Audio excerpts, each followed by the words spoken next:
Hi, my name is Kevin Hilliard. I read War Dogs by Guy Lawson.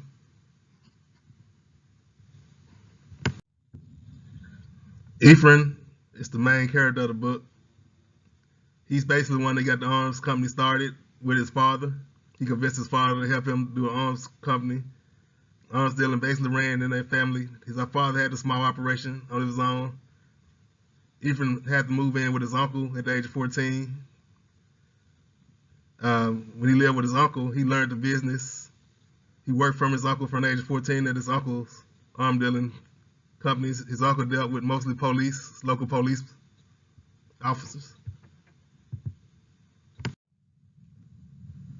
David was one of Ephraim's friends ever since they were young teenagers.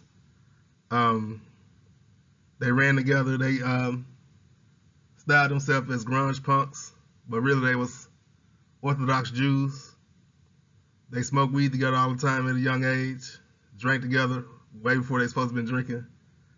David went to school to be a masseuse. He basically worked as a massage therapist off Craigslist. He was the first friend to join Ephraim at AEY. He had dreams of being a rock star.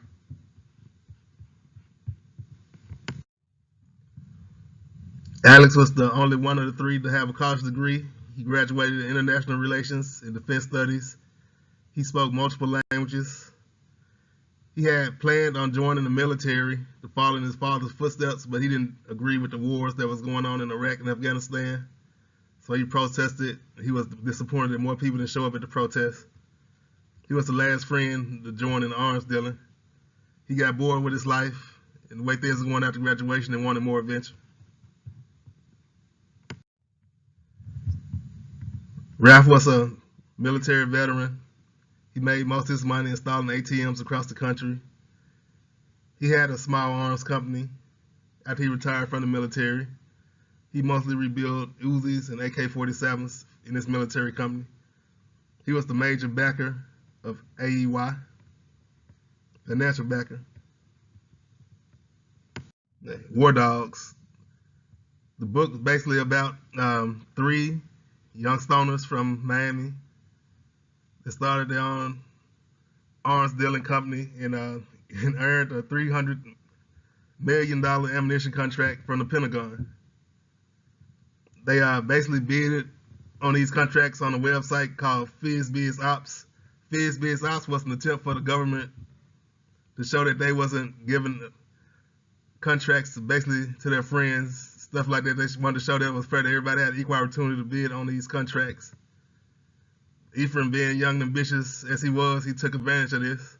He would spend most of his time on the FedBiz Ops website looking for contracts to bid on. And so he learned how to bid on contracts, basically working for his uncle since the age of 14. He knew a little bit about the arms business. Ephraim wasn't old enough when he started at 18. He had his father to help back him and basically sign the paperwork on the arms deals.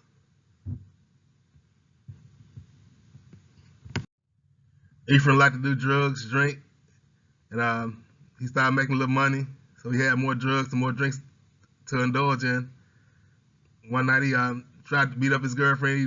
He went to his girlfriend's parents' house, banged on the windows. His girlfriend's mom called the police. He got arrested, but the charges got dropped, so he really never faced time for the charge. But shortly after that, he got a deal on the website for Army needed helmets. It was a $200,000 deal for helmets, but you had to have most of the money up front, and him and his dad couldn't afford to do it. So that's when his dad introduced him to Ralph Merrill. And Ralph Merrill liked his enthusiasm and agreed to do the deal with him.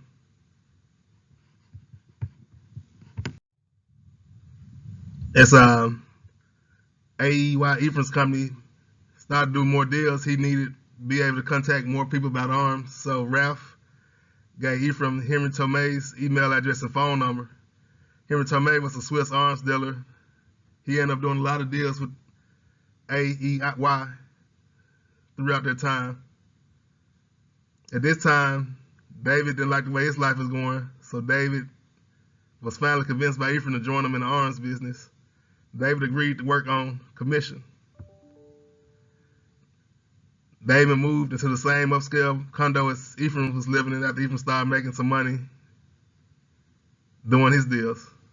David agreed to work on commission, so he worked for his first 2 years without receiving a paycheck, just living off his savings. David and Ephraim went to an arms trade show in Paris. They said they felt like kids at Disneyland, the Disneyland of death. Tomei was there. They finally got to meet Tomei. They met him at his booth. Tomei was on the State Department's watch list, but he was openly doing business with the Pentagon through AEY. The government often used companies like AEY to deal with people they shouldn't be dealing with in the arms business for the cheaper price of arms that they was able to obtain from them. Ephraim, at this time, starting to get more and more greedy, more money hungry. He wanted to cut Tomei out of the deals because Tomei was basically the middleman getting paid for basically just setting up deals. Ephraim made the State Department's watch list, but he didn't know at the time. Right around the same time, the bid for the $300 million ammunition deal for Afghanistan came on Fizz bids. Ephraim proposed a deal with David that he would get 25% of the profit if they won the contract. AEY wins the bid for the $300 million contract. So now they got to come up with the ammunition. They found a dealer in Albania that was selling ammunition. They get grenade launchers and things from other places. Most of the ammunition they bought, they didn't know at the time, was Chinese. Right at the same time, the U.S. placed sanctions on Chinese goods. So technically, they wouldn't be able to use the Chinese ammunition. Around the same time, Alex joined the group. They needed somebody to be in Albania where the ammunition was at to see things on the ground. That was where the majority of the ammunition was coming from. So they needed somebody to repack the ammunition because the weight of the boxes, and plus it had the Chinese writing on it. So they met Costa Tribeca, who agreed to repack the ammunition. Ephraim liked the way Tribeca talked, so he wanted to find out how much Tomei was paying the company called MEICO for the ammo. He found out he was paying $22 per 1,000 rounds, but he was charging AYE $40 per 1,000 rounds. Albanian government was full of corruption. Tribeca, mad that he had got cut out of the arms deal to repack the bullets, basically recorded a conversation with Ephraim, trying to get Ephraim to say how corrupt the Albanian government was, how corrupt the Albanian mafia was. At the same time, Ephraim was getting more and more greedy. He wanted more money.